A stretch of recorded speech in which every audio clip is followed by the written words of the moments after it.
नमस्कार, आप देख रहे हैं न्यूज 18 स्पेशल। चलिए करते हैं खबरों की शुरुआत। मुख्यमंत्री नीतीश कुमार आज पटना में पंडित दीनदयाल उपाध्याय की जयंती समारोह में शामिल हुए। सीएम नीतीश कुमार के शामिल होने पर कई तरह की अटकलें लग रही थी।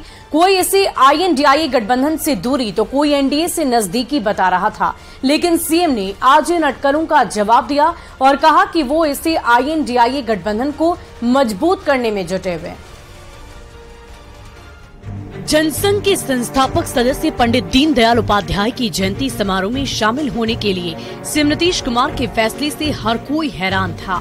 सीएम नीतीश खुद शामिल हुए और अपने साथ भतीजे तेजस्वी यादव को भी साथ ले गए। नीतीश कुमार ने कहा कि इसके कोई राजनीतिक मायने नहीं निकाले जाएं। वो मजबूती के साथ INDIA गठबंधन के साथ हैं।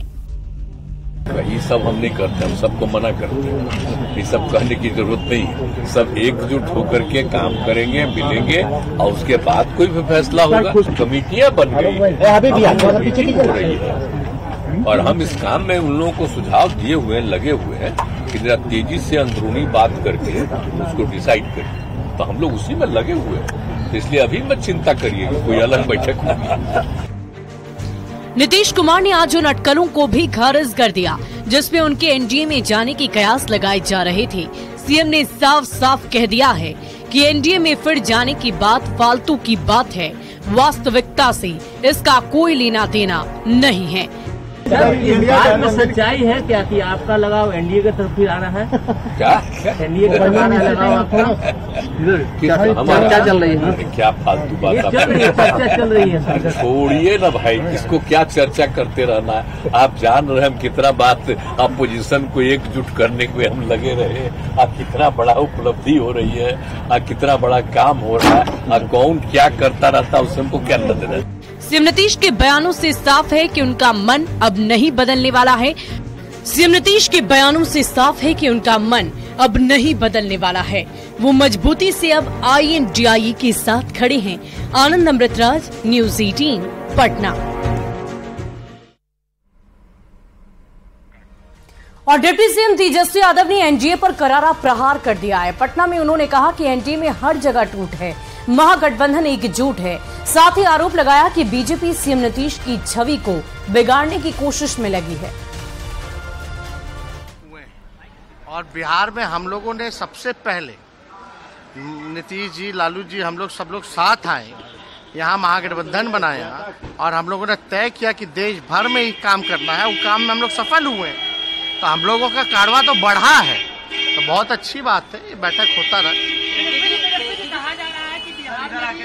नीतीश कुमार के बारे में कहा जा रहा है कि फिर एक झुकाव है, जिस तरीके से नहीं, आज माननीय मुख्यमंत्री जी ने साफ तौर पे स्पष्ट कर ही दिया है सारी बातों का। लेकिन आप जानते हैं कि बीजेपी की ये सोची समझी साजिश है। तो आपने सुना, तेजस्वी यादव ने साफ शब्दों में कहा कि बीजेपी की तरफ से सोच समझकर साजिश की जा रही है, लेकिन हम सभी एकजुट हैं और पूरी एकजुटता के साथ इस चुनावी रणभूमि में उतरेंगे और बीजेपी को हराकर ही दम लेंगे। तो इन बातों की चर्चा एक बार फिर से तेजस्वी यादव ने की है। और देखिए, कुछ सवालों की भी हम चर्चा करेंगे और कुछ सवाल ऐसे हैं जिसके जवाब खुद सीएम नीतीश कुमार नहीं देते हैं। आज जब पत्रकारों ने सीएम नीतीश से पूछा कि कैबिनेट का विस्तार कब होगा, तो सीएम ने इसका जवाब खुद ना देकर तेजस्वी की ओर इशारा कर दिया। पहले इस खबर को देखिए और फिर इसके मायने आपको समझाते हैं। एक बार नहीं, दो बार नहीं, बार बार सीएम नीतीश कुमार कैबिनेट विस्तार की बात को टाल देते हैं। आज जब सीएम नीतीश से पूछा गया तो फिर सीएम नीतीश ने तेजस्वी यादव की ओर इशारा करते हुए कह दिया कि इस बारे में इनसे ही पूछिए। मंत्रिमंडल विस्तार पर कुछ कहेंगे क्या? मंत्रिमंडल विस्तार पर कुछ कहेंगे? आप मंत्रिमंडल कितना बड़ा है यहाँ? चर्चा बंद हो गई है। अपने मन से विरोध किया था दीनदयाल जी की जयंती मंत्रिमंडल के विस्तार की बात करना हो तो हमसे पूछने के बजाय इन्हीं लोगों से पूछ लिया और पटिया का कौन। नीतीश कैबिनेट में आरजेडी और कांग्रेस कोटे से मंत्री बनाए जाने हैं। कांग्रेस की ओर से लगातार दबाव भी बनाया गया, लेकिन उसका कोई असर नहीं हुआ। सीएम हर बार इस सवाल का जवाब खुद नहीं देते और तेजस्वी की ओर इशारा कर देते हैं, लेकिन तेजस्वी भी हर बार बात को हंसकर टाल देते हैं। इस बार भी कुछ ऐसा ही हुआ। तो अब सवाल ये है कि बिहार में कैबिनेट विस्तार पर कोई खुलकर क्यों नहीं बोलता। पटना से संवाददाता आनंद अमृतराज की रिपोर्ट।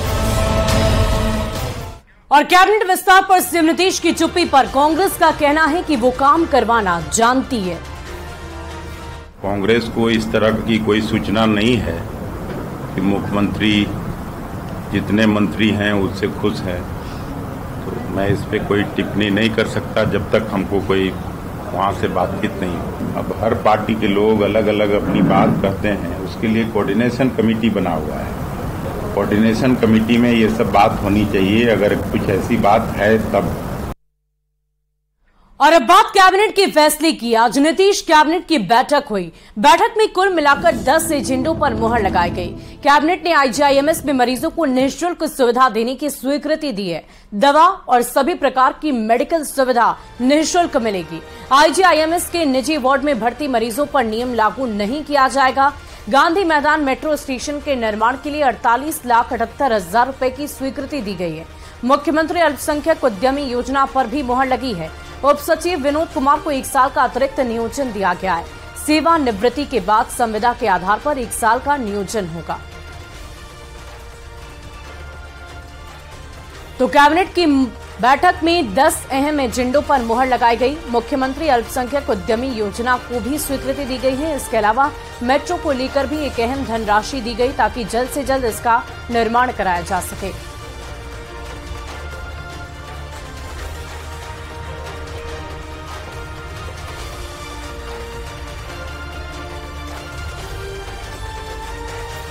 तो कैबिनेट की बैठक में मुहर लग गई है। मुख्यमंत्री नीतीश कुमार की तरफ से कैबिनेट की बैठक में 10 प्रमुख एजेंडों पर मुहर लगाई गई जो लोगों के लिए कल्याणकारी है।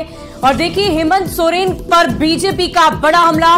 राजधानी रांची से आपको बड़ी खबर बता रहे हैं। मुख्यमंत्री हेमंत सोरेन की तरफ से हाईकोर्ट में ईडी के समन को चुनौती देने वाली याचिका पर अब सियासत काफी तेज हो गई है। बाबूलाल मरांडी ने सीएम हेमंत सोरेन पर बड़ा हमला बोला है। बाबूलाल मरांडी ने कहा कि हेमंत सोरेन को ईडी का डर सता रहा है और वो ईडी के डर से भागे फिर रहे हैं। सुनिए बाबूलाल मरांडी ने क्या कुछ कहा है।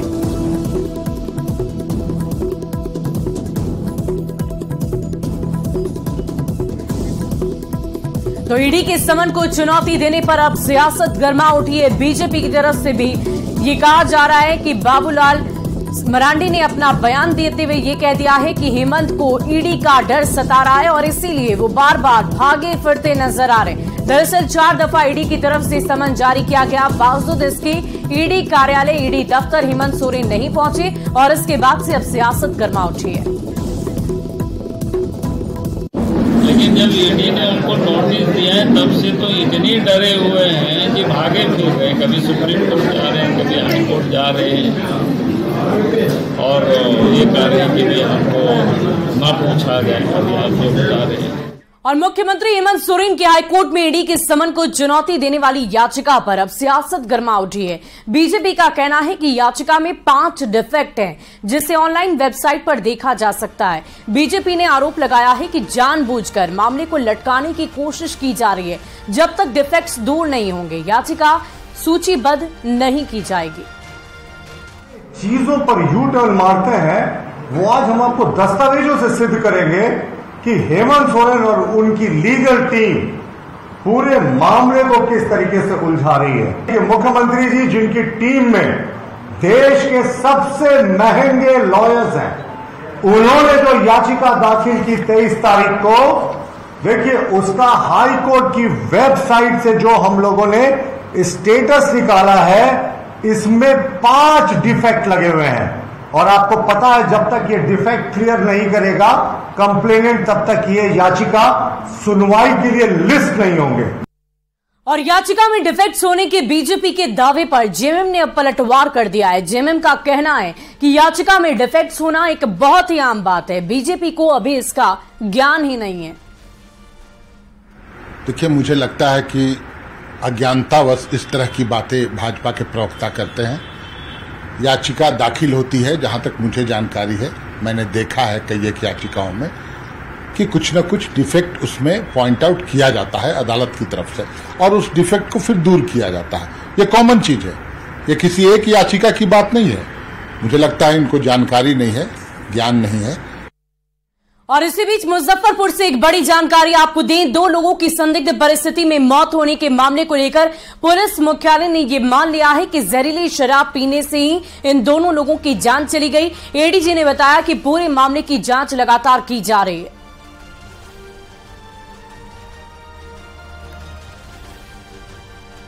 अहमदपुर थाना क्षेत्र में 2 व्यक्तियों की संदिग्ध मृत्यु हो गई और 2 व्यक्ति संदिग्ध रूप से अस्वस्थ हो गए थे। प्रथम दृष्टया ये शराब पीने का मामला प्रकाश में आया और उसके आधार पर पुलिस ने जो व्यक्ति अस्वस्थ थे और प्राथमिक उपचार के उपरांत अपने घर चले गए थे, पुनः उनको लोकेट किया, उनसे पूछताछ की और उनके पूछताछ के आधार पर इस पूरे घटनाक्रम का जो मुख्य मास्टरमाइंड था एक व्यक्ति, उसको गिरफ्तार कर लिया गया। उससे अभी गहन पूछताछ चल रही है कि किस प्रकार से पूरे घटनाक्रम का अंजाम दिया गया।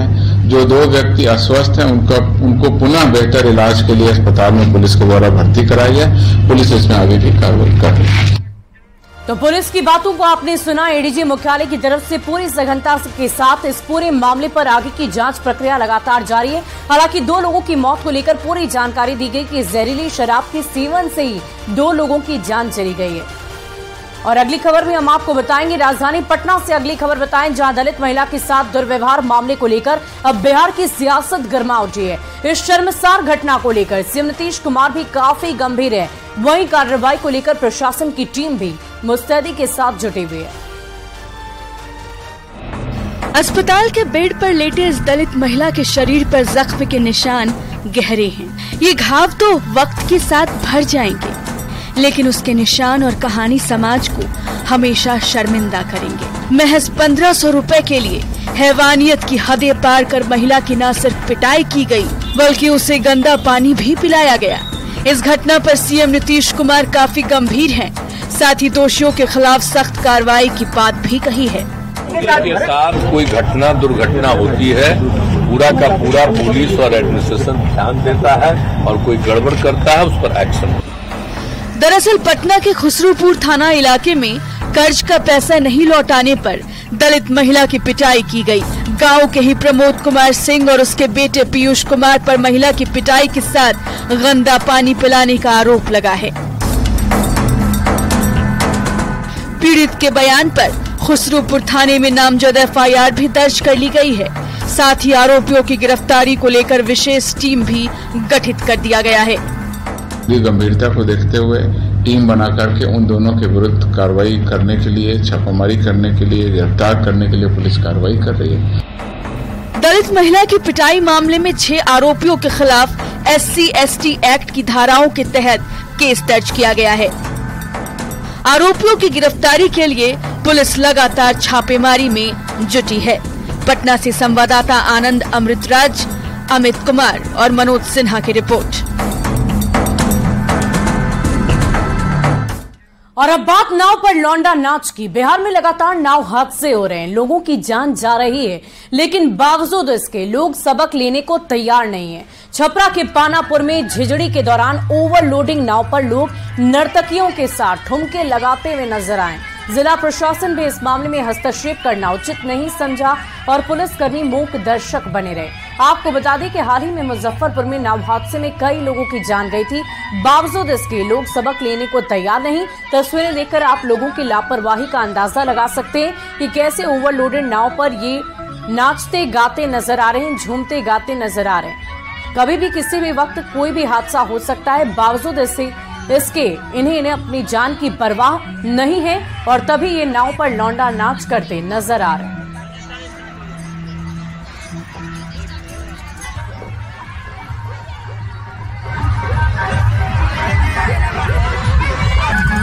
और भ्रष्टाचार के मामले में निलंबित IAS अधिकारी पूजा सिंघल को फिर एक बड़ा झटका लगा है। पूजा सिंघल को सुप्रीम कोर्ट से राहत नहीं मिली है, सुप्रीम कोर्ट से पूजा सिंघल को बेल नहीं मिली है। झारखंड की निलंबित IAS पूजा सिंघल की जमानत अर्जी पर आज सुप्रीम कोर्ट में सुनवाई की गई। सुप्रीम कोर्ट के न्यायाधीश जस्टिस संजय किशन कौल और जस्टिस सुधांशु धूलिया की बेंच में सुनवाई पूरी की गई। पूजा सिंघल की ओर से सीनियर वकील सिद्धार्थ लूथरा ने बहस की। वहीं ईडी की ओर से एएसजी एसवी राजू ने पक्ष रखा है। पूजा सिंघल के अधिवक्ता ने कोर्ट से जमानत देने की अपील की है, जिसका ईडी के अधिवक्ता ने विरोध किया। पूजा सिंघल की जमानत याचिका पर सुप्रीम कोर्ट 30 अक्टूबर को सुनवाई करेगा। कोर्ट ने पूजा सिंघल की मेडिकल रिपोर्ट भी मांगी है। आपको बता दें कि 11 मई 2022 को पूजा सिंघल को ईडी की टीम ने गिरफ्तार कर लिया था, जिसके बाद से वो लगातार बिरसा मुंडा जेल में हैं। उनके पति अभिषेक झा को सुप्रीम कोर्ट ने अग्रिम जमानत भी दे दी है।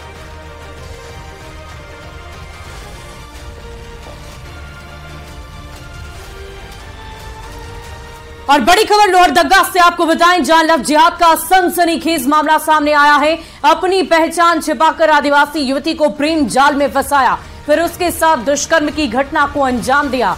आरोपी युवक का नाम शाहबाज खान बताया जा रहा है। शाहबाज ने खुद को रोशन कुजूर बताकर आदिवासी युवती को प्रेम जाल में फंसाकर उसके साथ दुष्कर्म किया और युवक को युवती के साथ ग्रामीणों ने बक्सा डीपा मैदान में रंगे हाथ पकड़ लिया। जहां संदेह होने पर जब युवक से नाम पूछा गया तो उसने अपना नाम रोशन कुजूर बताया, लेकिन जब पुलिस कर्मियों ने उससे उसका नाम पूछा तो उसने अपना नाम शाहबाज खान स्वीकार कर लिया, जिसके बाद पुलिस ने युवक को गिरफ्तार कर जेल भेज दिया है। रोशन नाम है? हाँ। आधार कार्ड दिखा दो। आधार कार्ड नहीं है, घर जाना पड़ेगा। चलिए पूरा नाम बता। रोशन कुजूर। नहीं जान रहे जी, आपका नाम कितना आते हैं? नहीं जान रहे, जा रहा भैया। बाबू तोर लोहरदगा जिला के सेन्हा थाना क्षेत्र से एक लव जिहाद का सनसनीखेज मामला सामने आया है, जहां एक मुस्लिम युवक शहबाज खान नामक युवक ने एक युवती को नाम बदलकर फंसाने का काम किया है। वह युवक युवती को रोशन कुजूर नाम बताकर फंसाया था, जिसके बाद ग्रामीणों ने बक्सीडीपा क्षेत्र में रंगे हाथ पकड़कर उसे सेन्हा थाना पुलिस को सौंप दिया। पुलिस ने त्वरित कार्रवाई करते हुए युवक पर दुष्कर्म का मामला दर्ज कर उसे जेल भेज दिया है। लोहरदगा जिले में आए दिन ऐसे मामले सामने आते रहते हैं, जहाँ मुस्लिम युवक अपने नाम बदलकर युवतियों को फंसाने का काम करते हैं। लोहरदगा पुलिस इस तरह के मामले को संज्ञान में ले और इस तरह के मामला पर कठोर कार्रवाई करे, ताकि यहाँ की युवती लव जिहाद जैसे कार्यों से बच सके और वो अपना आगे का बेहतर लाइफ जी सके। अब देखना होगा कि पुलिस इस तरह से मामले में कब तक कार्रवाई करती है और किस तरह से ठोस कार्रवाई करती है, ताकि इस तरह का लव जिहाद का मामला जिला में रुक जाए। आकाश साहू, न्यूज 18 लोहरदगा। और अगली खबर धनबाद से आपको बताएं, जहां डिगवा डे गणेश मेले में दो गुटों में जमकर मारपीट हो गई। मारपीट के बाद मौके पर अफरा तफरी का माहौल हो गया। दोनों तरफ से जमकर लात और घूंसे चले। दरअसल मेला घूमने आए युवकों की झूला पर चढ़ने को लेकर विवाद हुआ और इसके बाद मामला मारपीट में तब्दील हो गया। मेला देखने जयरामपुर और डिगवाडी युवकों के बीच जमकर मारपीट हुई है। इस दौरान जयरामपुर के दो युवकों की पिटाई कर दी गई। घटना के बाद जयरामपुर के युवक घटना स्थल पर एकत्रित हो गए, जोरदार हंगामा करने लगे। पुलिस ने दोनों गुटों को समझा बुझाकर मामले को शांत करा दिया है।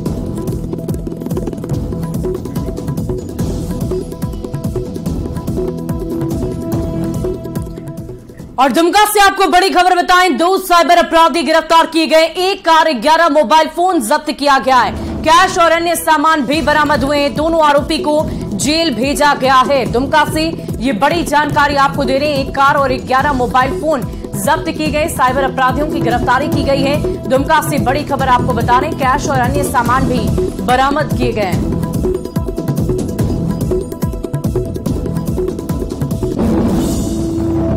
दुमका से बड़ी खबर आपको बता रहे हैं, तस्वीरें आप देख पा रहे होंगे। कई सामानों को जब्त किया गया है। साइबर अपराधियों को गिरफ्तार किया गया।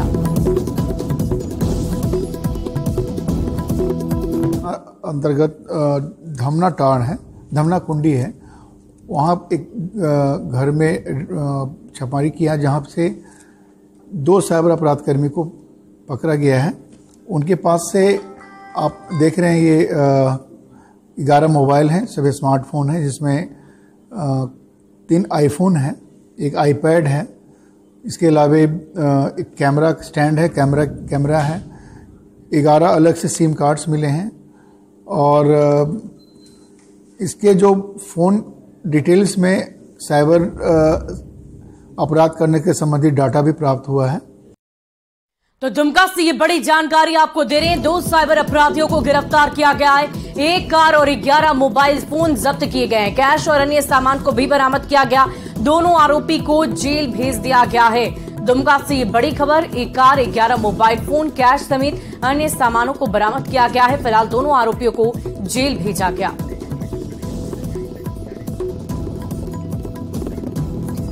और फिलहाल इस बुलेटिन में अभी के लिए बस इतना ही, लेकिन न्यूज 18 बिहार झारखंड पर खबरों का सिलसिला लगातार जारी है।